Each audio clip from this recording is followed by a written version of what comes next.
Now, reading the Intraday Engine forecast is pretty simple. At any point in time in the chart, it will project a trend across your intraday session going into the future. Now, users, well, I'll back up a bit real quick.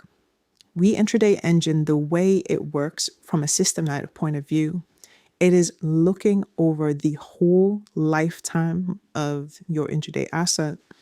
It's looking for price action in the past and matching the exact price action and mapping it into the future. Overall, the accuracy of market future AI tools forecasts at about 80% accuracy. There is anomalies that can have the forecasts change.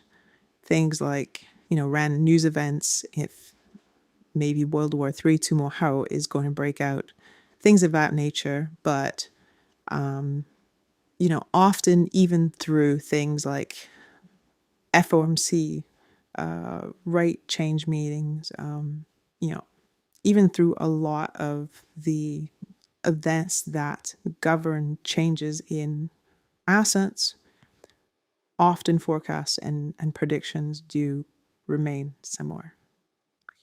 So users who use the Intraday Engine excel most when they couple it with another trading strategy that they have. So it's not to say that somebody can't just trade manually with it. It absolutely is built for that use case.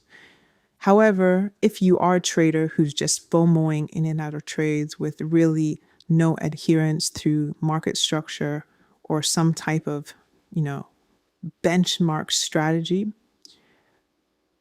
essentially the indicator doesn't, take terrible traders and, have necessarily good results, right? If you're taking a gambling attitude, let's say, and using the indicator, you're probably still going to have problems versus the user who, has a strategy or some type of market hypothesis and using the indicator to strike from that. So, maybe the user who has a 60% win rate strategy using market future AI intraday engine is going to be able to take that, from 60% to 80% plus win rate versus the individual who has no strategy and is just entering in at random times, isn't taking into account market structure, isn't taking into account the time of day, what have you. They are going to maybe struggle a little bit more with your indicator. So finding the intraday session is pretty simple. At any given point in time, it's going to project a trend into the future. Essentially, what's going to happen is it's going to follow the path of that trend. However, when the current price action becomes overbalanced on that trend, or it has evolved past a certain point, the trajectory is going to change to match the price action that has evolved. So at any given point in time, you're always aware of the future price action that is most accurate and most relevant.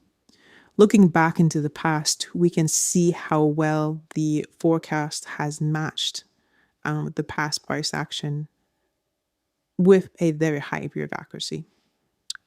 If you have any questions on any of these concepts, feel free to reach out to support at any time on the Cop That Best page, and we'll be happy to answer your questions with quick urgency.